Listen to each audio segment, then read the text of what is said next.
ونعوذ بالله من شرور أنفسنا ومن سيئات أعمالنا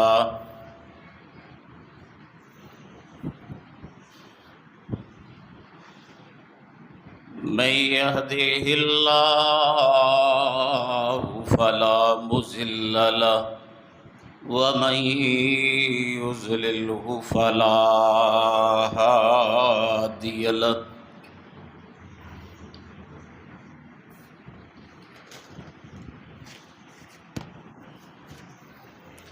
أشهد أن لا إله إلا الله وحده لا شريك له وأشهد أن محمدا عبده ورسوله وشر الأمور محدثاتها وكل محدثة بدعة وكل بدعة ضلالة وكل ضلالة في النار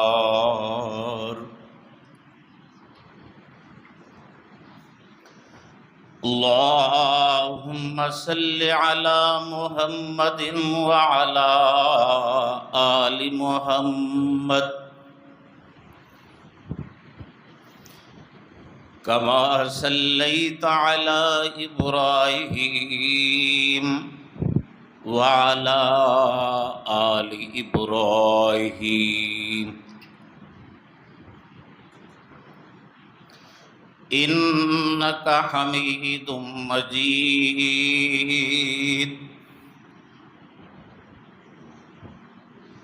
اللهم بارك على محمد وعلى آل محمد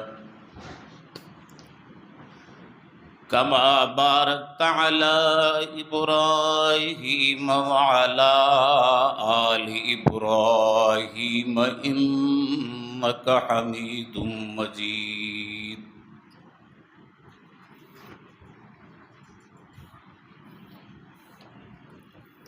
رب اشرح لي صدري ويسر لي أمري واحلل عقدة من لساني يفقهوا قولي رب زدني علما أعوذ بالله من الشيطان الرجيم بسم الله الرحمن الرحيم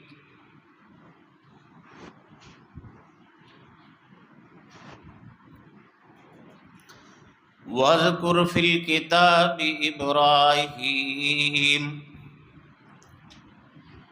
إنه كان صديقا نبيا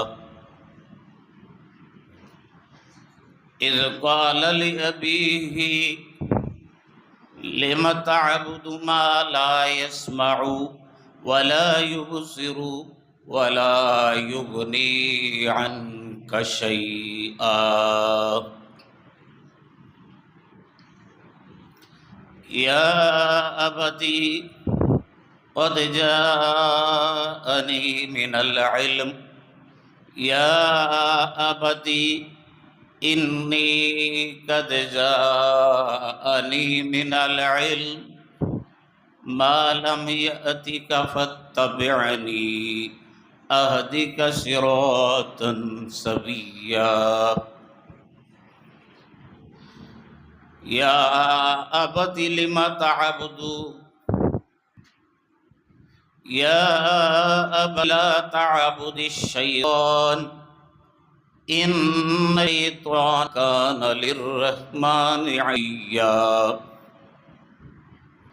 يا أبت إني أخاف أن يمسك عذاب من الرحمن فتكون للشيطان وليا۔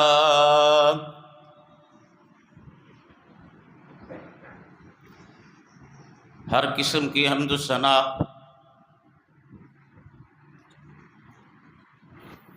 تعریف تحمید تمجید بڑائی اور کبریائی اللہ وحدہ لا شریک کی ذات اقدس کے لیے، جو رب العالمین ہے، ہم سب کا داتا ہے، خالق ہے، رازق ہے، مالک ہے، موجد ہے، علی کل شیء قدیر، اللہ المائٹی قادر مطلق ہے، فعال لما یرید، اپنے ارادوں، منصوبوں اور کاموں کو کر گزرنے والا ہے۔ ان گنت بیش بہا درود و سلام، تحیات و تسلیمات، عقیدت کے پھولوں کا گلدستہ جناب سرور کائنات، شفیع المذنبین، سید المرسلین، امام الانبیاء کے بتہا، شاہ روض جزا، شاہ مکہ اور مدینہ، شاہ امم، حضرت محمد الرسول اللہ صلی اللہ علیہ وسلم کی ذات اقدس کے لیے۔ حضرات، آج کے خطبہ جمعہ کا عنوان سیدنا ابراہیم علیہ السلام کی شرک کے خلاف تحریک کے موضوع پہ ہوگا۔ رب العزت کے دربار میں درخواست ہے اللہ تعالیٰ اس موضوع کے ساتھ کما حق ہو قرآن و حدیث کے دلائل و براہین کی روشنی میں انصاف کرنے کی توفیق عطا فرمائے، اور اس کے دربار میں ہم سب کا عبادت اور بندگی، جمعہ کی ادائیگی کے فریضہ کی تکمیل کے لیے بیٹھنا قبول و منظور ہو۔ اللہ تعالی ہمارے اس لمحہ کو قیمتی بنائے، اور اس وقت کے بدلے میں ہمیں اپنی جناب سے اجر عظیم سے مالا مال فرمائے۔ حضرت ابراہیم علیہ السلام کا تذکرہ قربانی سے پہلے ان ایام کے ضمن میں اکثر ممبر و محراب کے موضوعات میں شامل ہوتا ہے، کیونکہ اس عظیم ہستی کا اس امت کے ساتھ بڑا گہرا تعلق ہے، اور کئی انداز سے ہماری نسبت اس عظیم پیغمبر سے جا ملتی ہے۔ قربانیوں کے بارے میں رسول اللہ صلی اللہ علیہ وسلم سے یہ پوچھا گیا، ما هذه الاضحیۃ یا رسول اللہ، اللہ کے پیغمبر یہ سلسلہ قربانی کیا ہے؟ تو نبی رحمت صلی اللہ علیہ وسلم نے واضح اور فوری اور دو ٹوک الفاظ میں یہ ارشاد فرمایا، سنت ابیکم ابراہیم، کہ یہ تمہارے باپ حضرت ابراہیم علیہ السلام کی سنت ہے۔ اس طرح ختنے سے لے کر کئی سنتیں ہمیں سیدنا ابراہیم علیہ السلام سے ملی ہیں، اور پھر جب دین حنیف، دین اسلام اور شریعت کی باری آتی ہے تو اللہ قرآن میں یہ فرماتے ہیں، دیناً قیما ملت ابراہیم حنیفا، کہ میں نے اپنے نبی کو اور محمد صلی اللہ علیہ وسلم کی امت کو جو دین عنایت فرمایا ہے، یہ دین سیدنا ابراہیم علیہ السلام کا ہی دین ہے۔ تو آپ اس بات سے اندازہ کر لیں کہ سیدنا ابراہیم علیہ السلام کا اس امت سے کتنا خاص اور گہرا تعلق ہے۔ اس لیے ہم اس ہستی کے زندگی کو اور سیرت کو ان ایام کے ضمن میں زبان زد عام کرتے ہیں۔ معراج ہوئی، کئی انبیاء کرام علیہ السلام سے ملاقات ہوئی ہمارے پیارے نبی صلی اللہ علیہ وسلم کی، لیکن جب حضرت ابراہیم علیہ السلام سے 7ویں آسمان پہ ملاقات ہوتی ہے تو سیدنا ابراہیم علیہ السلام نے کس محبت کا اظہار کیا۔ کہتے ہیں مرحبا بالنبی صالح وابن صالح، نیک بیٹے اور نیک پیغمبر، مرحبا، خوش آمدید۔ اب اپنی امت کو میری طرف سے جا کے سلام کہنا اور اپنی امت سے یہ کہنا کہ تمہارے بابا سیدنا ابراہیم علیہ السلام کا یہ میسج ہے، جنت کی زمین بڑی زرخیز ہے اور بڑی وسیع ہے، بہت ساری خالی ہے، کوشش کر کے جنتی شہزادے اور نواب بننے کی کوشش کرنا اور کبھی بھی جہنم کا ایندھن اپنے آپ کو نہیں بنانا۔ یہ ابراہیم علیہ السلام کا۔ اور قرآن مجید میں اللہ تعالیٰ نے 2 پیغمبروں کے بارے میں یہ ارشاد فرمایا ہے، ایک حضرت محمد صلی اللہ علیہ وسلم کے بارے میں، لَقَدْ كَانَ لَكُمْ فِي رَسُولِ اللَّهِ أُسْوَةٌ حَسَنَةٌ، کہ میرے نبی کی زندگی تمہارے لیے رول ماڈل ہے، بہترین نمونہ ہے۔ باقی 1 لاکھ کم و بیش 24,000 انبیاء میں سے ایک نبی ہیں جن کا نام ابراہیم علیہ السلام ہے۔ اللہ تعالیٰ ان کے بارے میں یہ فرماتا ہے کہ تمہارے لیے ابراہیم علیہ السلام کی زندگی بھی ایک نمونہ اور رول ماڈل ہے۔ ہماری عقیدتیں اسی اعتبار سے سیدنا ابراہیم علیہ السلام کے ساتھ ہے۔ حضور کے جد امجد، حضور کے دادا جی، حضور اس کے 2 بیٹوں سیدنا اسحاق علیہ السلام اور اسماعیل میں سے سیدنا اسماعیل کی لڑی سے پیدا ہوئے، اس لیے ہمارے پیارے نبی محترم حضرت محمد صلی اللہ علیہ وسلم کے جد امجد حضرت ابراہیم علیہ السلام ہے۔ یہ ابراہیم علیہ السلام توحید کا مجرم، اللہ کی توحید کا ڈنکا بجانے والا اور اللہ کی توحید سے والہانہ محبت کرنے والا اور اللہ کی توحید کے لیے جرأت مندانہ اقدامات اختیار کرنے والا، استقامت کا پہاڑ، 100% شرک سے بیدار اور شرک کے پرچے اڑانے والا، اور حالات کی سنگینیوں کا مقابلہ کرتے ہوئے اللہ وحدہ لا شریک کی توحید، لا الہ الا اللہ کی الغار اور غلغلہ مچانے والا سیدنا ابراہیم علیہ السلام ہے۔ اور اللہ تعالیٰ اس کی کردار کی صفائی، سچائی اور توحید کے ساتھ کھری محبت کی وجہ سے قرآن مجید میں یہ فرماتے ہیں، وَاذْكُرْ فِي الْكِتَابِ إِبْرَاهِيمَ إِنَّهُ كَانَ صِدِّيقًا نَبِيًّا، کہ اے میرے نبی محمد صلی اللہ علیہ وسلم، آپ اپنی کتاب میں، قرآن میں میرے پیغمبر خلیل الرحمن، خلیل اللہ، معمار کعبہ، سرتاج ہاجرہ اور والد بزرگوار سیدنا اسحاق علیہ السلام کے والد بزرگوار اور بابا سیدنا اسماعیل علیہ السلام، ان کا تذکرہ پڑھو۔ یا اللہ، کیا اس کا قصہ ہے، کیا اس کی شان ہے، کیا اس کی مرتبت ہے، کیا اس کی عظمت ہے۔ اللہ یہ فرماتے ہیں، انہو کان صدیقا نبیا، کہ میرا نبی اپنے مشن میں سچا تھا اور میری توحید کے لگاؤ میں بڑا پختہ تھا اور بڑی سچائی کے ساتھ، استقامت کے ساتھ شرک کے ساتھ ٹکرایا اور اللہ کی توحید کو اللہ کی زمین میں پھیلانے کی کوشش۔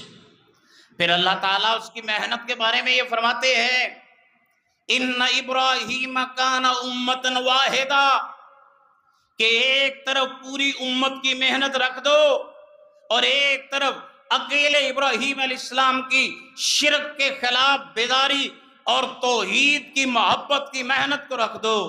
اللہ فرماتے ہیں پوری امت کی محنت سے بڑھ کر اکیلے سیدنا ابراہیم علیہ السلام کی محنت ہے۔ کس ماحول میں پیدا ہوئے؟ قرآن مجید کے 63 مقامات پہ اللہ تعالیٰ خراج تحسین پیش کرتے ہیں اور شان و عظمت بیان کرتے ہیں سیدنا ابراہیم علیہ السلام کس ماحول میں پیدا ہوئے۔ 2160 قبل مسیح عراق کے شہر ار میں پیدا ہوئے، اور جس شہر میں پیدا ہوئے وہاں کی معاشرتی حالت کیا ہے، کتنی پور ہے، کتنی نگفتہ بے ہے کہ جس ماحول میں پیدا ہوئے وہاں کے لوگ اور وہ سوسائٹی کے افراد، ان کی زندگی کا مقصد کیا ہے، وہ دولت کی پوجا کرتے ہیں، روپے پیسے کو اور کرنسی کو پوجتے ہیں اور مقدمہ بازی کرتے ہیں، ایک دوسرے کے خلاف تھانہ کچہری کے اندر گتھم گتا ہے، الجھاؤ کا شکار ہیں۔ سیدنا ابراہیم علیہ السلام تشریف لائے تو ہر طرف بت پرستی ہی بت پرستی ہے، اور قوم سر سے لے کر پاؤں تک سود خوری کے نظام کے اندر ڈوبی ہوئی ہے۔ اللہ کے پیغمبر نے ایسی سوسائٹی میں ماحول میں آنکھ کھولی کہ ایک طرف تو یہ خرابیاں ہیں تو دوسری طرف ان کے مذہبی عقیدے کا یہ عالم ہے کہ کبھی ایک معاشرے کا حصہ وہ ستاروں کی پوجا کر رہا ہے، کواکب پرستی کر رہا ہے، آسمان کے چاند کو پوج رہا ہے، آفتاب و مہتاب کو پوج رہا ہے، جنات کی پرستش کی جا رہی ہے، اور آسمان کے اللہ کے شعائر کو پوجا جا رہا ہے، اور ملائکہ پرستی بھی ہو رہی ہے، اللہ کے فرشتوں کو پوجا جا رہا ہے، اور اکیلے ار شہر میں 5000 بتوں کے مجسمے رکھے ہوئے ہیں، اور ار شہر کے اندر 5000 بتوں کی پوجا ہوتی ہے، اور وقت کا بادشاہ وہ خدائی کا دعویٰ کرتا ہے۔ اب آپ دیکھیں کہ شرک کے خلاف سیدنا ابراہیم علیہ السلام نے جب تحریک چلائی تو کیا حالات تھے، کیا گھٹا ٹوپ اندھیرے تھے، اور جب اپنے گھر کو دیکھتے ہیں گھر کی حالت یہ ہے کہ سیدنا ابراہیم علیہ السلام کا والد آذر، جسے قرآن آذر کہتا ہے، اور تاریخ میں تاریخ دان اس کا نام تارخ بھی بیان کرتے ہیں، اور پھر یہ توجیہ بیان کرتے ہیں کہ آذر لقب تھا، اصل نام تارخ تھا، لیکن تاریخ کی بجائے ہم قرآن کے الفاظ کو ایکسپٹ کرتے ہوئے آذر ہی سمجھیں گے کہ قرآن نے آذر کہا۔ یہ آذر کیا ہے؟ یہ ماسٹر مائنڈ ہے بت پرستی کا، اور وقت کے حکمران نمرود کا وزیر مذہبی امور ہے، اور شرک کا سرپرست ہے۔ تو سیدنا ابراہیم علیہ السلام نے شرک کے خلاف جو تحریک چلائی اس کا آغاز اپنے گھر سے کرتے ہیں۔ قرآن اس تحریک کو یوں بیان کرتا ہے، اللہ تعالیٰ فرماتے ہیں اِذْ قَالَ لِأَبِيهِ يَا أَبَتِ لِمَ تَعْبُدُ مَا لَا يَسْمَعُ وَلَا يُبْصِرُ وَلَا يُغْنِي عَنْكَ شَيْئًا۔ اے میرے بابا جان، قرآن کے الفاظ ادب سے بھرے ہوئے ہیں، چاہے والد مشرک ہے، چاہے کافر ہے، چاہے اپنے بیٹے کی رسالت کو تسلیم نہیں کرتا، اللہ کو نہیں مانتا، لیکن یہ معاشرے کے اندر جو اللہ نے ہر دور میں والدین کا ادب و احترام رکھا ہے اس کا لحاظ کرتے ہوئے، خیال کرتے ہوئے بڑے ادب والے الفاظ میں یہ کہتے ہیں، اے ابا جان تم ان بتوں کی پوجا کیوں کرتے ہو جو سنتے بھی نہیں ہیں اور جو دیکھتے بھی نہیں ہیں اور تمہارے کسی کام میں مددگار بھی ثابت نہیں ہو سکتے۔ پھر یہ کہتے ہیں یا ابتی انی قد جاءنی من العلم ما لم یأتک واتبعنی اہدک صراطا سویا۔ اے میرے بابا جی، میرے پاس وہ علم آ گیا ہے جسے علم نبوت کہتے ہیں، میرے پاس وہ علم آ گیا ہے جسے علم توحید کہتے ہیں، مجھے عرفان الہی کا حصول مل گیا ہے اور میں اللہ کی معرفت کے رتبے پہ فائز ہو گیا ہوں اور مجھے رسالت کا مالک بنا دیا گیا ہے۔ تیرے پاس وہ علم نہیں ہے، میں تجھے یہ دعوت دیتا ہوں، فاتبعنی، مذہب کے معاملے میں، عقیدے کے معاملے میں میرے پیچھے لگو، مجھے فالو کرو، اہدک صراطا سویا، میں آپ کو صراط مستقیم پہ سیدھی راہ پہ چلاؤں گا۔ پھر یہ کہتے ہیں یا آباتی لا تعبد الشیطان، اے میرے ابا جی شیطان کی پوجا مت کرو، جو مشرک ہوتا ہے وہ دراصل شیطان کا پجاری ہوتا ہے، شیطان شرک کی راہ پہ لگاتا ہے، اور ان الشیطان کان للرحمن عصیا، اور شیطان تو پرلے درجے کا رحمان کا منکر ہے، باغی ہے، نافرمان ہے۔ یا ابتی انی اخاف ان یمسک عذاب من الرحمن فتکون للشیطان ولیا، اے میرے ابا جی مجھے ڈر ہے کہیں روز محشر میں تجھے رحمان کا عذاب نہ چھوئے۔ یہ اپنے گھر سے شرک کی گندگی غلاظت کو نکالنے کے لیے شرک کے خلاف حضرت ابراہیم علیہ السلام نے اپنی مہم کا اور اپنی تحریک کا آغاز کیا۔ پھر اللہ کے ایک پیغمبر کو ان کے باپ کی طرف سے ریسپونس کیا ملتا ہے؟ کہتے ہیں اے میرے بیٹے ابراہیم، اگر تم میرے بتوں کی توہین سے باز نہ آیا تو میں تجھے پتھروں سے چور چور کر دوں گا، رجم کر دوں گا اور میں تجھے گھر سے نکال دوں گا۔ قال اراغب عن آلہتی یا ابراہیم لئن لم تنتہی لارجمنک وہجرنی ملیا۔ صحیح بخاری کی حدیث ہے، حضرت محمد رسول اللہ صلی اللہ علیہ وسلم نے یہ ارشاد فرمایا، قیامت کا دن ہوگا، سیدنا ابراہیم علیہ السلام انبیاء کی صف میں کھڑے ہوں گے تو باپ مجرموں کی صف میں کھڑا ہوگا تو سیدنا ابراہیم علیہ السلام افسردہ ہوں گے۔ اللہ تعالیٰ یہ پوچھیں گے کہ میرے ابراہیم آج تو کیوں افسردہ ہے؟ تو سیدنا ابراہیم علیہ السلام کہیں گے اللہ تو نے مجھ سے یہ وعدہ کیا تھا کہ میں قیامت کو تجھے رسوا نہیں کروں گا، اور اس سے بڑھ کر ذلت کیا ہو سکتی ہے کہ میں نبیوں کی صف میں کھڑا ہوں اور میرا بابا مجرموں کی صف میں کھڑا ہوا ہے، میرے لیے تو یہ ذلت ہی ہے، پریشانی کا مقام ہے۔ تو اللہ تعالیٰ ابراہیم علیہ السلام سے کہیں گے اپنے پاؤں کی طرف نگاہ کرو۔ سیدنا ابراہیم علیہ السلام اپنے پاؤں کی طرف دیکھیں گے تو اللہ اس کے باپ کو بجو کی شکل دے گا اور وہ گندے کیچڑ میں لتھڑا ہوا ہوگا اور فرشتے ٹانگوں سے گھسیٹ کر اس مجرم کو جہنم میں پھینک دیں گے۔ یہی تو کہا تھا اپنے بابے سے، یا ابتی انی اخاف ان یمسک عذاب من الرحمن، اے میرے بابا مجھے ڈر ہے کہیں تجھے رحمان کی طرف سے عذاب نہ چھوئے اس مشرکانہ عقیدے کی وجہ سے۔ پھر آئیے قوم کی حالت بھی میں نے عرض کیا کہ آپ کے سامنے ہے، وہ بھی شرک پرستی میں ڈوبے ہوئے۔ پھر اللہ کے پیغمبر قوم کے سامنے توحید کا ڈنکا بجانے کے لیے اور توحید کا اعلان کرنے کے لیے پیش ہوتے ہیں۔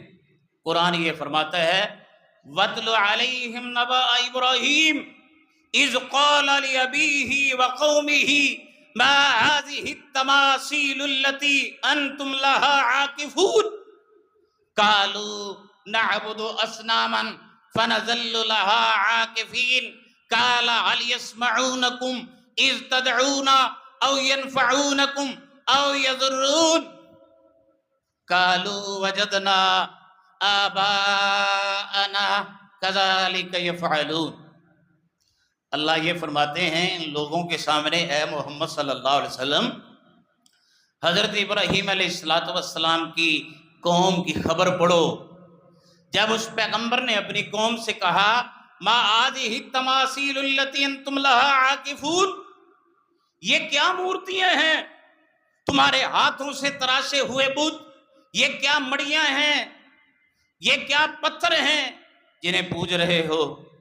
تو کہنے لگے یہ بت ہیں، ہم اس کی عبادت کرتے ہیں، ان کے سامنے جھکے جاتے ہیں، مرے جاتے ہیں، عقیدت کے ساتھ ان کے سامنے جھکتے ہیں۔ تو سیدنا ابراہیم علیہ السلام نے سوال کیا بصیرت کو جگانے کے لیے اور ان کے اندھے دریچوں کے اندر توحید کی چمک کو جگانے کے لیے، کیونکہ ہر انسان کل مولود یولد علی الفطرہ، فطرت اسلام اور فطرت توحید پہ پیدا ہوتا ہے۔ ان کی مردہ بصیرت کو اور مردہ فطرت کو جگانے کے لیے نبی نے یہ کہا مجھے اس سوال کا جواب دو، جب تم انہیں پکارتے ہو مدد کے لیے تو کیا یہ تمہیں آگے سے جواب دیتے ہیں؟ کیا تمہیں انہوں نے کبھی آج تک نفع دیا ہے؟ کیا انہوں نے کبھی آج تک تمہیں نقصان دیا ہے؟ تو کہنے لگے کہ ہم نے اپنے باپ دادے کو اسی ڈگر پہ اور اسی مشرکانہ عقیدے پہ چلتے ہوئے دیکھا ہے، بس جیسے ہمارے باپ دادا تھے ویسے ہی ہمارا عقیدہ اور نظریہ ہے۔ یہی اندھی تقلید ہے، یہی جامع تقلید ہے۔ آج بھی سندھی تقلید کی وجہ سے ہم اسلام کی پٹڑی سے اتر جاتے ہیں اور جہالتوں میں اور بوجھ میں کھو جاتے ہیں، رسم و رواج میں کھو جاتے ہیں اور اسلام کے ٹریک سے ڈی ٹریک ہو جاتے ہیں۔ اسلام کا ٹریک کیا ہے؟ محمد اکرم صلی اللہ علیہ وسلم صحابہ اکرام کے مابین موجود تھے، اللہ کے پیغمبر نے ایک سیدھی لکیر کھینچ دی۔ ذرا غور کیجئے، اللہ کے پیغمبر نے زمین پہ ایک سیدھی لکیر کھینچ دی، پھر اس کے اندر کچھ لکیریں ادھر کو یوں کر کے کھینچ دی، پھر آپ نے ادھر کچھ لکیریں کھینچ دی اور صحابہ کو اپنی طرف متوجہ کیا اور متوجہ کرتے ہوئے یہ فرمایا میرے صحابہ یہ جو سیدھی لکیر میں نے کھینچی ہے نا، ان ھذا صراطی مستقیما، یہ سیدھی راہ ہے، یہ جنت کی راہ، قرآن و حدیث کی راہ، اسلام کی راہ، منہج کی راہ، شریعت کی راہ، دین کی راہ، یہ سیدھی راہ ہے۔ اور یہ جو میں نے ادھر ادھر لکیریں کھینچی ہیں یہ ٹیڑھے راستے ہیں۔ اور نبی کائنات صلی اللہ علیہ وسلم نے جب خطبہ حجۃ الوداع ارشاد فرمایا تھا اس وقت بھی اپنے امتیوں کو، صحابہ کو مخاطب کر کے یہ کہا تھا ترکت فیکم امرین لن تضلوا ما تمسکتم بہما کتاب اللہ و سنت رسولہ، میں تمہیں چھوڑ کر الوداع ہو رہا ہوں لیکن میں تمہارے اندر دو چیزیں چھوڑ کے جا رہا ہوں، ایک اللہ کا قرآن ہے اور دوسری میں محمد صلی اللہ علیہ وسلم کی حدیث ہے۔ جب تک انہیں تھامے رکھو گے، اس پہ چلتے رہو گے، دنیا کی کوئی طاقت تمہیں گمراہ نہیں کر سکتی۔ آج اگر ہم اندھی تقلید میں پڑ جائیں، بغیر دلیل کے کسی مسئلے کو دین سمجھ لیں اور اس کی قرآن میں دلیل نہ ہو اور اس کی حدیث میں دلیل نہ ہو، یہی گمراہی ہے اور یہی وہ بوجھ ہیں جن بوجھوں کو اتارنے کے لیے اللہ نے محمد صلی اللہ علیہ وسلم کو مبعوث فرمایا تھا۔ یہ رسم و رواج کے بوجھ، یہ شرکستان کے بوجھ، یہ خرافات کے بوجھ، یہ بدعات کے بوجھ، یہ ٹیڑے میڑے راستوں کے بوجھ اور یہ اندھی تقلید کے بوجھ، بغیر دلیل کے کسی بات کو دین سمجھ لینا اور جس کی قرآن یا حدیث میں دلیل نہ ہو اور اسے دین سمجھ لینا، باپ دادا کے پریکٹیکل کو دین سمجھ لینا، یہ اندھی تقلید ہے۔ تو سیدنا ابراہیم علیہ السلام کو قوم یہ جواب دیتی ہے وجدنا آباءنا کذالک یفعلون، ہمارے باپ دادا اسی ڈگر پہ تھے، اسی چلن پہ تھے، ہم بھی ان بتوں کو باپ دادا کی چلن کے مطابق سجدہ ریز ہوتے ہیں، مشکل کشا سمجھتے ہیں، حاجت روا سمجھتے ہیں۔ پھر آئیے یہ قوم کے سامنے سیدنا ابراہیم علیہ السلام کی شرک کے خلاف تحریک کا ایک انداز ہے۔ اور پھر جیسا میں نے پیچھے عرض کیا کواکب پرستی بھی ہوتی تھی، ستارہ پرستی اور جنات پرستی، ملائکہ پرستی، شمس و قمر پرستی۔ نبی نے دائی کی یہ عادت ہوتی ہے کہ وہ اپنی قوم کو سمجھانے کے لیے، سلجھانے کے لیے اور کچھ سمجھانے بجھانے کے لیے کبھی ایک انوکھا انداز بھی اختیار کرتا ہے، حالانکہ وہ اللہ کے عقیدہ توحید کی فطرت اور منہج اور عقیدے میں 100 تو کیا 1000% پختہ ہوتا ہے۔ اس کے اندر لچک نہیں ہوتی، اس کے اندر عقیدے کے بارے میں کوئی کمزوری نہیں ہوتی، کوئی جھول نہیں ہوتی، کوئی ڈول نہیں ہوتی۔ رات کا وقت ہے تو سیدنا ابراہیم علیہ السلام نے آسمان کی طرف دیکھا۔ قرآن اس تحریک کے منظرنامے کو یوں بیان کرتا ہے، فَلَمَّا جَنَّ عَلَيْهِ اللَّيْلُ رَأَىٰ كَوْكَبًا قَالَ هَٰذَا رَبِّي فَلَمَّا أَفَلَ قَالَ لَا أُحِبُّ الْآفِلِينَ۔ رات کو آسمانوں پہ ستاروں کو چمکتے ہوئے دیکھا اور ایک چمکدار ستارے کی طرف اشارہ کرتے ہوئے کہتے ہیں یہ میرا رب ہے۔ اور جب صبح ہونے کے قریب ہوئی یا آسمان پہ یہ ستارے کے بعد چاند طلوع ہوا تو اس کی روشنی سے ستارے بدم پڑنے لگے، غروب ہونے لگے، تو کہنے لگے لا احب الآفلین، جسے زوال آتا ہے وہ کبھی خدا نہیں ہو سکتا۔ خدا تو وہی ہے کل من علیہا فان وَيَبْقَى وَجْهُ رَبِّكَ ذُو الْجَلَالِ وَالْإِكْرَامِ۔ اللہ کو کبھی فنا نہیں ہے، اسے بقا ہی بقا ہے، اسے زوال نہیں ہے، وہ لا زوال ہے، اسے مشکل پیش نہیں آتی، وہ مشکل کشا ہے۔ تو یہ تو غروب ہو گیا، یہ میرا خدا نہیں ہو سکتا۔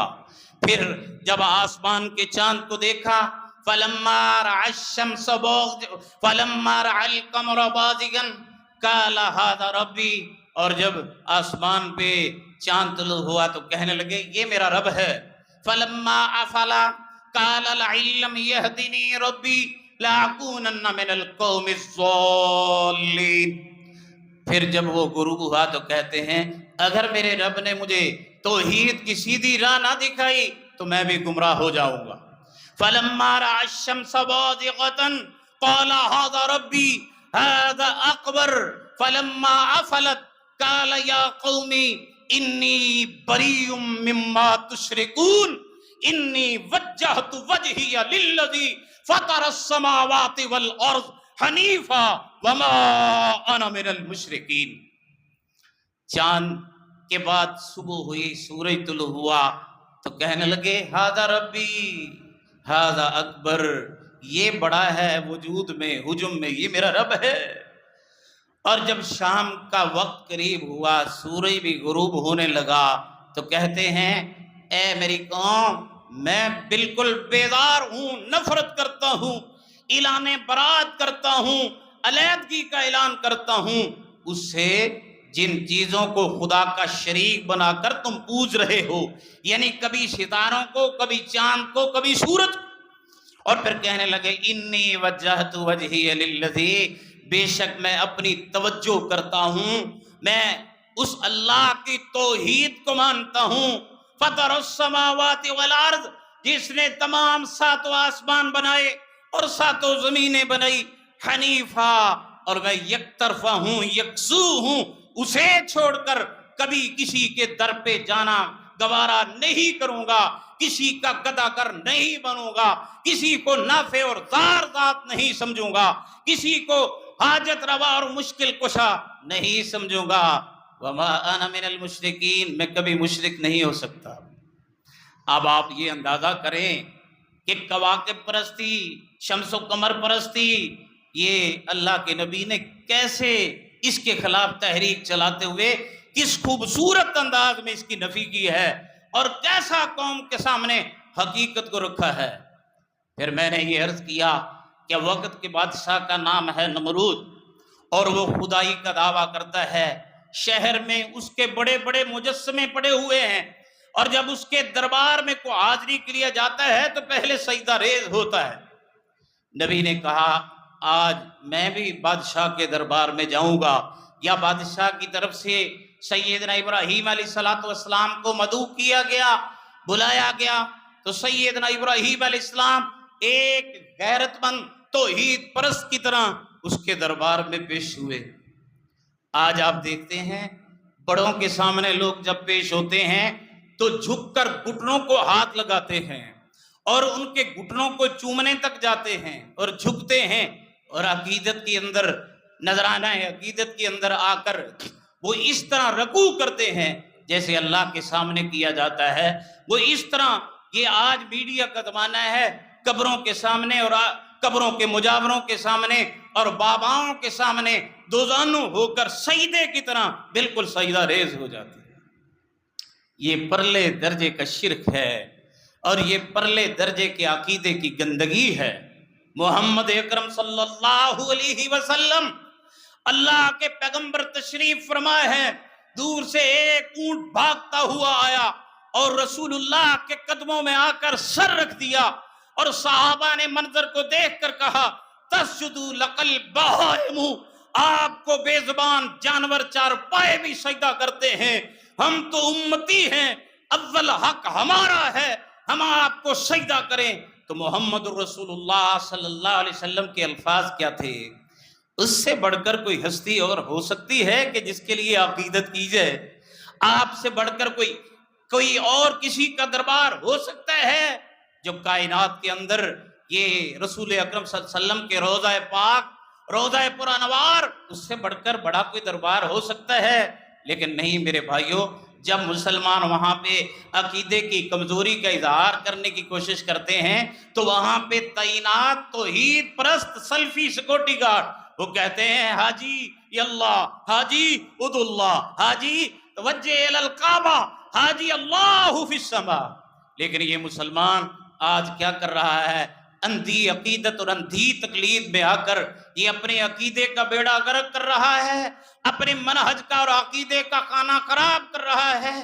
تو نبی اکرم صلی اللہ علیہ وسلم نے کیا الفاظ ارشاد فرمائے، ذرا غور سے سنو۔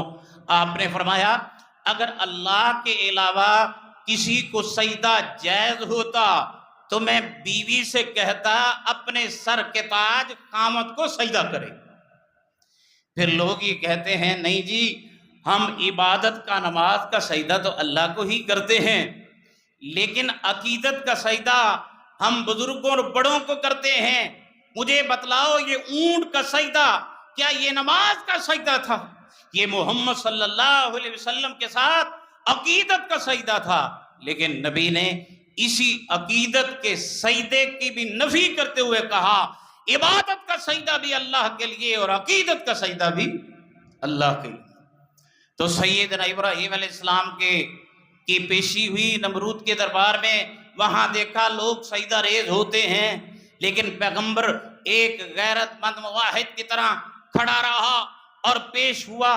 تو بادشاہ نے کہا آپ نے مجھے اس طرح کی عقیدت کیوں نہیں کر کے دکھائی جس طرح کی لوگ کر رہے ہیں؟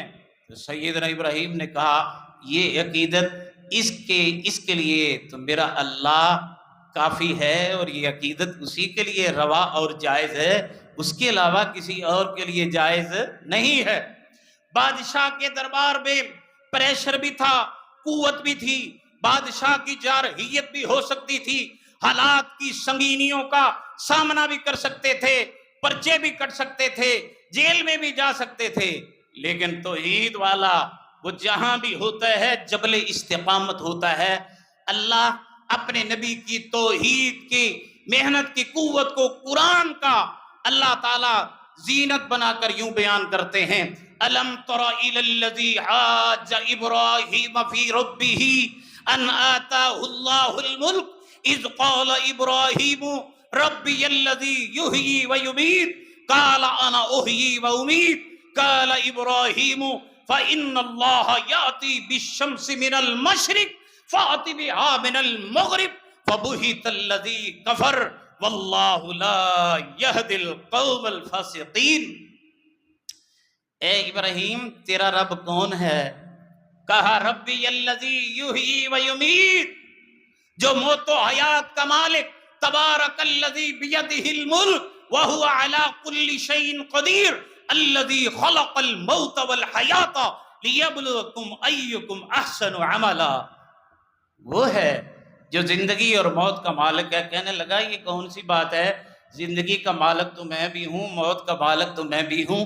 شعبدہ باز نے شعبدہ بازی کی، ایک ایسا شخص جو بے گناہ جا رہا تھا اس کا مرڈر کروا دیا، اور ایک ایسا شخص جسے پھانسی پہ لٹکنے کی سزا تھی، ہینگ ہونا تھا، اس کو رہا کر دیا۔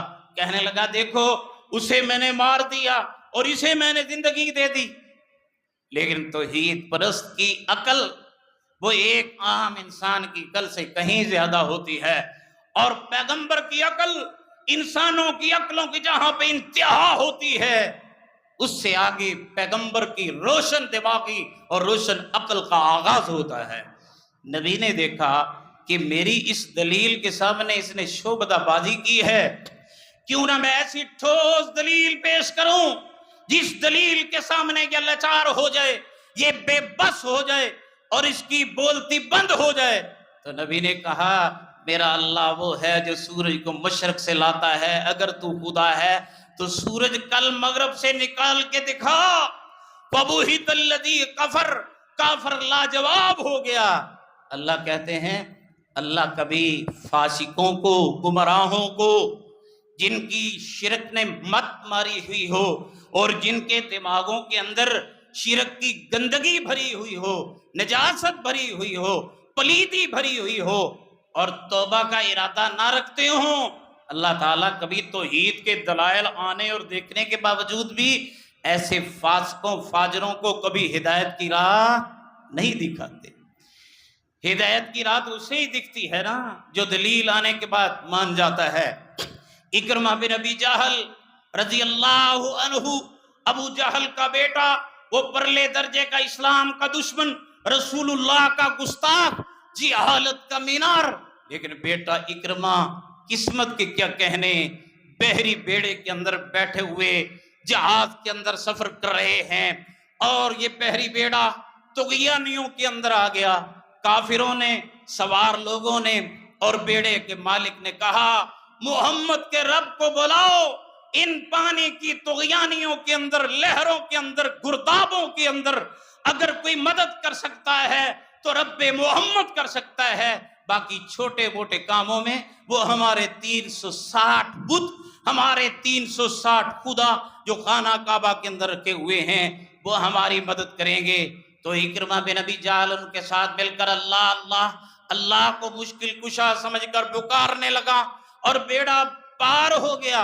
اور جب باہر آئے تو کہنے لگے اگر آسمانوں کا رب اتنی بڑی مصیبتوں سے نکال سکتا ہے تو وہ زندگی کی چھوٹی موٹی مصیبتوں سے کیوں نہیں نکال سکتا۔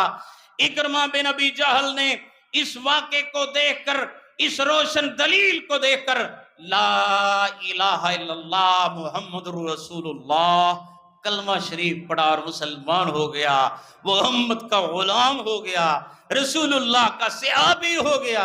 تو اللہ یہ کہتے ہیں ان اللہ لا یہدی القوم الفاسقین، جن دماغوں کے اندر شرک کی گندگی بھری ہوئی ہو، توبہ کا ارادہ نہ رکھتے ہوں، ہدایت اور توحید کی راہ دیکھنے کی ان کے اندر کوئی جرت نہ ہو یا داعیہ نہ ہو، فرمایا دلیل آنے کے باوجود بھی انہیں کبھی سمجھ آتی نہیں ہے۔ تو سیدنا ابراہیم علیہ السلام نے یہ دیکھا، یہ قوم، یہ میرا باپ، یہ وقت کا حکمران، ان کی مردہ بصیرت میں کوئی زندگی نہیں آ رہی۔ تو ایک دن کہتے ہیں سنو سنو وَتَاللَّهِ لَأَكِيدَنَّ أَصْنَامَكُمْ بَعْدَ أَن تُوَلُّوا مُدْبِرِينَ، یہ بت خانے میں جو بت سجائے ہوئے ہیں میں ایک دن ان کا بھی تیا پانچا کروں گا، ان کی بے بسی بھی ثابت کر کے دکھاؤں گا، اور شرک کے خلاف تحریک کو آگے بڑھاؤں گا اور عملی اقدام کروں گا، اور تمہیں یہ ڈھیر کر کے یہ بتاؤں گا کہ یہ تمہارے نفع نقصان کے مالک نہیں ہیں۔ قرآن یہ کہتا ہے کہ ایک دن ایسا ہوا، قوم میلوں ٹھیلوں کی شوقین ہے۔ آج بھی ہم انسان کی یہ فطرت ہے کہ انسان انٹرٹینمنٹ، تفریح پسند ہے، اور اسلام ایسا مذہب نہیں ہے جو اپنے ماننے والے کو تفریح سے روکے۔ تفریح فطرت اور نیچر میں شامل ہے۔ اسلام تفریح کا بندوبست کرتا ہے، اسلام میں کھیلیں بھی ہیں اور اسلام میں کرتب سیکھنے کا عمل بھی ہے، گھڑ سواری بھی ہے، اور اسلام کے اندر کئی ایسے پروگرام ہیں جس میں اللہ یہ کہتے ہیں فسیروا فی الارض، زمین کی سیریں کرو، اللہ کی قدرت کے کرشمے اور مظاہرے دیکھو۔ اسلام میں جائز تفریح میں پابندی نہیں ہے۔ ایک دن کچھ حبشی جوان نیزہ بازی کا مقابلہ کر رہے تھے مسجد نبوی کے صحن کے اندر۔ محمد الرسول اللہ صلی اللہ علیہ وسلم نے ماں جی عائشہ کو حجرے سے آواز دی، عائشہ آؤ تمہیں انٹرٹینمنٹ کراؤں، تفریح دکھاؤں۔ اللہ کے پیغمبر کیا ہے؟ فرمایا عائشہ وہ دیکھو حبشی نیزہ بازی کر رہے ہیں، نیزوں کا کھیل اور کرتب دکھا رہے ہیں۔ ماں عائشہ نے رسول اللہ کے کندھے پہ اپنی ٹھوڑی کو رکھ کر اس کھیل کو، اس کرتب کو، اس تفریح کو انجوائے کیا۔ تو اسلام تفریح کے خلاف تو نہیں ہے، لیکن جائز تفریح۔ یہ کیا تفریح ہے کہ لوگ تفریح کے لیے میلوں کی طرف چلے جاتے ہیں، لوگ رقص و سرود کی محفلوں کی طرف چلے جاتے ہیں، اور لوگ ڈھول گاجے اور گانے باجے ان کی طرف چلے جاتے ہیں، سرکس دیکھنے کے لیے چلے جاتے ہیں، میلوں ٹھیلوں پہ چلے جاتے ہیں جہاں پہ مرد و زن کا اختلاط ہوتا ہے، نوجوان بیٹیاں بے پردہ ہوتی ہیں، جہاں پہ خسرے ہوتے ہیں اور جہاں پہ موت کا کنواں ہوتا ہے۔ یہ مخنث غلیظ قسم کے لوگ یہ ہوتے ہیں۔ اسلام تو اس تفریح کا قائل نہیں ہے۔ محمد اکرم صلی اللہ علیہ وسلم جب مدینہ منورہ تشریف لائے تو لوگ میلہ کرتے تھے۔ اللہ کے نبی نے پوچھا ارے اہل مدینہ یہ کیا ہے؟ یا رسول اللہ اسلام سے پہلے یہ ہماری تفریح تھی، ہم ان میلوں کو لے کر آگے چل رہے ہیں۔ تو رسول اللہ نے فرمایا آؤ آج کے بعد میں تمہیں دو میلے دیتا ہوں، ایک عید الفطر اور ایک عید الاضحیٰ۔ ان دونوں عیدوں کے اندر ایک طرف نئے کپڑے ہوتے ہیں، لوگ ملتے ہیں، انجوائے کرتے ہیں، میٹھے کھانے پکاتے ہیں، قربانی کا گوشت کھاتے ہیں، روزے رکھتے ہیں، اللہ کے دربار میں کھلے میدان میں اپنی مزدوری لینے کے لیے آتے ہیں، ایک دوسرے کے ساتھ تعاون کرتے ہیں، یتیموں اور غریبوں کے ساتھ ہمدردی کرتے ہیں، عید ملنے اور عید چھوڑنے ایک دوسرے کے گھروں میں جاتے ہیں، بچوں کو عیدیاں ملتی ہیں، بہنوں کے سروں پہ بھائی ہاتھ رکھتے ہیں۔ یہ اللہ کی عبادت کا کام، یہ تفریح کا کام، یہ رسول اللہ نے دو میلے دے دیے ہیں، باقی تمام میلوں کو اللہ کے نبی نے بین کر دیا ہے۔ یہ آج بھی قوم مسلمان ہونے کے باوجود ان میلوں ٹھیلوں کی شوقین ہے، جن میلوں ٹھیلوں کا اسلام میں کوئی کانسیپٹ، کوئی تصور، کوئی اجازت نہیں ہے۔ تو سیدنا ابراہیم علیہ السلام کی قوم میلوں کا شوق غلیظ رکھتی ہے، تو اللہ کے نبی کے پاس آئی، ابراہیم ہم یہ چاہتے ہیں آج میلے پہ تم ہمارے ساتھ چلو۔ نبی اندر ہی اندر مسکرائے، اور پھر یہ قرآن کہتا ہے فَنَظَرَ نَظْرَةً فِي النُّجُومِ فَقَالَ إِنِّي سَقِيمٌ۔ پھر ستاروں کی طرف دیکھا یا آسمان والے کی طرف دیکھا اور کہنے لگے انی سقیم، میں ان شوقوں سے بیمار ہوں، میرا دل ان شوقوں کو پسند نہیں کرتا۔ وَتَوَلَّوْا عَنْهُ مُدْبِرِينَ۔ یہ سارے چلے گئے۔ نبی نے پہلے سے پروگرام بنا کے رکھا ہوا تھا، کلہاڑا تیز تھا، ارادے بنائے ہوئے تھے، پلاننگ کی ہوئی تھی، جیسے ہم لیسن پلان کرتے ہیں، لیسن پلان کیا ہوا تھا۔ قرآن یہ فرماتا ہے فَرَاغَ إِلَىٰ آلِهَتِهِمْ فَقَالَ أَلَا تَأْكُلُونَ مَا لَكُمْ لَا تَنْطِقُونَ فَرَاغَ عَلَيْهِمْ ضَرْبًا بِالْيَمِينِ فَجَعَلَهُمْ جُذَاذًا إِلَّا كَبِيرًا لَهُمْ لَعَلَّهُمْ إِلَيْهِ يَرْجِعُونَ۔ کھانے اگے رکھے ہوئے ہیں، مٹھائیاں پڑی ہوئی ہیں، گئے بت خانے میں، مندر خانے میں، کہا او بیوقوفو، عقل کے اندھو، کھاتے کیوں نہیں ہو، جھوٹے معبود ہو، مجھے بتلاؤ یہ سب کچھ آگے پڑا ہوا ہے، کھاتے بھی نہیں ہو، بولتے بھی نہیں ہو۔ فراغ علیہم ضربا بالیمین، جلالت میں آ کر، غیرت میں آ کر، شرک کی نفرت میں آ کر اور توحید کی جرت میں آ کر نبی نے کلہاڑا پکڑ لیا اور ایک طرف سے شروع ہو گئے، ان کے ٹکڑے ٹکڑے کرنا شروع کر دیے، اور کلہاڑے کو بڑے کے کندھے پہ رکھ دیا تاکہ تصور اور خیال اس کی طرف جائے شاید اس نے ناراض ہو کر ان کا تیا پانچا کیا ہے۔ اور نبی پرسکون ہو کر اس مشن کی تکمیل کے بعد پھر رہے ہیں، شام ہوئی، قوم آئی، بت خانے میں دیکھا جھوٹے خداؤں کو سلام کرنے کے لیے گئے تو دیکھا کہ یہ کیا ہوا پڑا ہے، ان خداؤں کی تو توہین ہوئی پڑی ہے، یہ ٹوٹے پڑے ہوئے ہیں۔ پنجابی میں کہتے ہیں نا ہیڑی ادھے ہوئی بھی، یہ کیا ہوا پڑا ہے؟ تو کہنے لگے یہ کس ظالم کی یہ کاروائی ہے ہمارے معبودوں کے ساتھ؟ من فعل ھذا بآلہتنا انہ لمن الظالمین قالوا سمعنا فتى يذكرهم يقال له ابراہیم۔ ایک نوجوان لڑکا ہے، ینگ بلڈ ہے، گرم خون ہے، وہ ان کے برخلاف چلتا ہے، اسے بلاؤ، لگتا ہے یہ اس کی کاروائی ہو گئی۔ ابراہیم علیہ السلام کو سامنے لایا گیا تو جرگے نے یہ سوال کیا انت فعلت هذا بآلہتنا یا ابراہیم، یہ آپ کا کام ہے؟ تو سیدنا ابراہیم علیہ السلام کہنے لگے قال بل فعلہ کبیرہم ھذا فاسألوہم ان کانوا ینطقون۔ مجھ سے پوچھتے ہو؟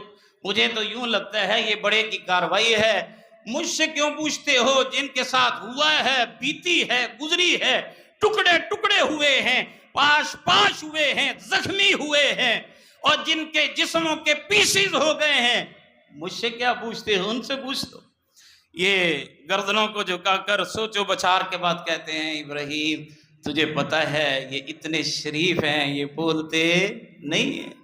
تو نبی نے پھر توحید کی ضرب لگائی اور کہنے لگے افسوس ہے تمہارے اوپر، اللہ وحدہ لا شریک کو چھوڑ کر ان کی پوجا کر رہے ہو جو اپنا آپ نہیں بچا سکے، اپنا دفاع نہیں کر سکے، اپنے بھی نفع نقصان کے مالک نہیں ہیں، اپنے وجود کو قائم نہیں رکھ سکے، تمہیں کیا نفع دیں گے، تمہیں کیا بچائیں گے؟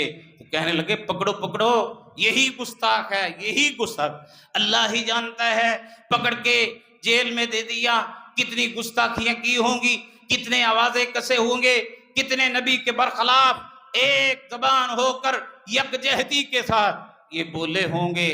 تو نبی اللہ کی توحید کے معاملے میں بالکل جرت کا پہاڑ ہے، جبل استقامت ہے، استقامت کا پہاڑ ہے، کوئی لغزش نہیں ہے، کوئی کمزوری نہیں دکھائی۔ جیل کے اندر بند کر دیا، فیصلہ کیا یہ سی آئی ڈی والے سونگے، یہ جیلر اس کو سخت قید میں رکھے اور ایک بڑی چیخا تاپی جائے، اس کے اندر اس کو پھینکیں گے، نشانہ عبرت بنائیں گے تاکہ آئندہ سے کسی کو ہمارے خدا کی توہین کرنے کی ضرورت نہ ہو۔ عورتیں نظریں مان کر چیخا ابراہیم میں میرا فلاں کام ہو جائے، میں الاؤ ڈالوں گی، ایندھن ڈالوں گی۔ اتنا ایندھن اکٹھا ہو گیا کہ جب آگ جلائی گئی، شعلے آسمانوں سے باتیں کرتے ہیں، پھینکنے کے لیے قریب نہیں جایا جاتا۔ شیطان نے کہا ایک جھولا بناؤ، منجنیق بناؤ، پیک بناؤ، اس کے اوپر دور سے جھولا دے کر اس کو جب یہ منجنیق وہاں جائے گی، رسیاں ٹوٹیں گی، نبی آگ میں گر جائے گا۔ یہ پروگرام بن گیا ہے۔ جبریل بھی آیا، فرشتے بھی آئے اور آ کر یہ کہنے لگے اے ابراہیم علیہ السلام اگر حکم ہو تو میں بارش برساؤں اور آگ کو بھسم نہ کر دوں؟ ابراہیم علیہ السلام اگر حکم ہو تو یہی آگ اٹھا کر ان کی بستی، ان کے سروں اور گھروں میں ڈال دیں۔ اگر حکم ہو تو ہم اس آگ کے اندر انہیں تباہ کر دیں۔ کیا خوبصورت جواب ہے اللہ والے کا، اللہ کے نبی کا، اللہ پہ توکل کرنے والے کا، اللہ پہ بھروسہ رکھنے والے کا، اللہ اللہ کرنے والے کا۔ اذ قال له ربه اسلم قال اسلمت لرب العالمین۔ ہر مشکل سے مشکل اسائنمنٹ اللہ کا حکم سمجھ کر اس پہ ہو بہو من عن عمل کرنے والے کا کیا انداز ہے۔ اور اقبال بھی یہ کہتا ہے بے خطر کود پڑا آتش نمرود میں عشق، بے خطر کود پڑا آتش نمرود میں عشق، عقل ہے محو تماشائے لبے بام ابھی۔ نبی نے پوچھا مجھے یہ بتلاؤ اللہ نے بھیجا ہے یا خود سے آئے ہو؟ کہنے لگے اللہ نے نہیں بھیجا، ہم نے منظر دیکھ کر آپ کی مدد کرنے کا خود ہی سوچا ہے۔ تو نبی کہنے لگا جس اللہ کے لیے جا رہا ہوں اس اللہ کو میری فکر نہیں ہے کیا؟ میری پرواہ نہیں ہے کیا؟ کیا میری حالت سے واقف نہیں ہے وہ اللہ؟ مجھے دیکھ نہیں رہا؟ جاؤ حسبی اللہ لا الہ الا انت، مجھے تمہاری مدد کی ضرورت نہیں ہے، آسمان والے کی مدد چاہیے۔ یہی توحید ہے، مشکل میں مشکل کشا کو مشکل کشا مانے، یہی توحید ہے، حاجت میں حاجت روا کو حاجت روا مانے، یہی توحید ہے، مجھے تمہاری مدد کی کوئی ضرورت نہیں ہے۔ پھر کیا ہوتا ہے؟ اللہ قرآن میں یہ فرماتا ہے، اللہ تعالیٰ فرماتے ہیں قُلْنَا يَا نَارُ كُونِي بَرْدًا وَسَلَامًا عَلَىٰ إِبْرَاهِيمَ، ہم نے براہ راست ڈائریکٹ حکم دیا، ٹیلی فون کیا، اللہ کی ڈائریکٹ ڈائلنگ ہوئی آگ کے ساتھ، اور اللہ نے کہا یا نار کونی بردم و سلامن علی ابراہیم، ارے آگ ٹھنڈی ہو جا، سلامتی والی بن جا، گلو گلزار بن جا، باغ بہار بن جا، اے سی روم بن جا، میرے نبی کو پسینہ بھی نہ آئے اور میرے نبی کو ٹھٹھر بھی اور ٹھنڈ بھی محسوس نہ ہو، اس کے لیے باغ بہار بن جا۔ کیوں؟ یہ میرا نبی ہے، یہ توحید کا مجرم ہے، یہ شرک سے بیدار ہے، یہ سیدنا ابراہیم اکیلا ایک امت ہے، یہ بابا اسماعیل ہے، یہ والد بزرگوار سیدنا حضرت جناب اسحاق ہے، یہ سرتاج سیدہ ہاجرہ ہے، اور یہ جد امجد محمد الرسول اللہ ہے، کعبہ کا معمار ہے، خانہ کعبہ کا اللہ کے گھر کا متولی ہے، یہ میری توحید پہ کامل یقین رکھتا ہے، اکیلا تحریک چلا کر شرک کے خلاف اس کے پرچے اڑانے والا اور اس کو ایریڈیکیٹ کرنے والا، اس کی جڑیں کاٹنے والا، توحید کی نرسریاں اور توحید کی شمع جلانے والا، عرفان الہی کے لیے ہر کام کرنے والا، میری راہ میں مر مٹنے والا۔ اور اقبال یہ کہتا ہے آج بھی اگر ہو ابراہیم کا ایمان پیدا تو آگ کر سکتی ہے انداز گلستان پیدا۔ پھر کیا حکم ہوا؟ نبی کو پھینکا گیا، آگ گلزار بن گئی، ایک دن نہیں، 2 دن نہیں، 1 ہفتہ نہیں، 40 دن کے لیے چیخہ نمرود میں، نعرے نمرود میں نبی اللہ اللہ کرتا رہا۔ 40 دنوں کے بعد آگ کو بھسم ہونے کے بعد اس راکھ کو کھولنے کی اور اسے تلاش کرنے کی کوشش کی گئی۔ سوچ یہ تھی کہ نبی کا نام و نشان مٹ چکا ہوگا، ہڈیاں جل گئی ہوں گی، راکھ بن گیا ہوگا اور کچھ باقی نہیں بچا ہوگا، باقیات بھی نہیں ہوگی۔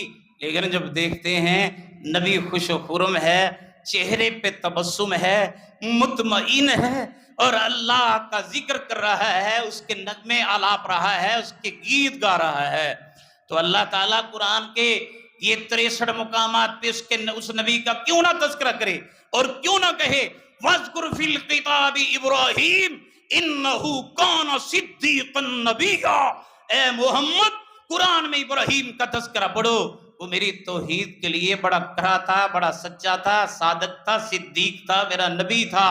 اس کی عظمت کو سلام ہے، اس کے شان کو سلام ہے اور اس کے کام کو سلام ہے۔ اس کا دین جو ہمیں ملا وہ ہم اسے دل بجان سے قبول کرتے ہیں۔ اس نے جو خانہ کعبہ بنایا ہم اس کی طرف منہ کر کے نماز پڑھتے ہیں، ہمارا ایمان ہے۔ ہماری نماز تب تک کامل نہیں ہوتی جب تک ہم اپنے محمد کے ساتھ ابراہیم کے بارے میں سلام کرتے ہوئے عقیدت کا اظہار کر کے یہ نہ کہہ دیں اللہم صلی علی محمد وعلی آل محمد کما صلیت علی ابراہیم وعلی آل ابراہیم انکا حمید مجید۔ اللہ اس نبی پہ کروڑوں رحمتوں کا نزول فرمائے اور اس کے نقش قدم پہ ہمیں چلنے کی توفیق دے۔ قرآن نے کہا ابراہیم کی زندگی بھی نمونہ، محمد رسول اللہ کی زندگی بھی اس امت کے لیے نمونہ۔ وآخر دعوانا الحمدللہ رب العالمین۔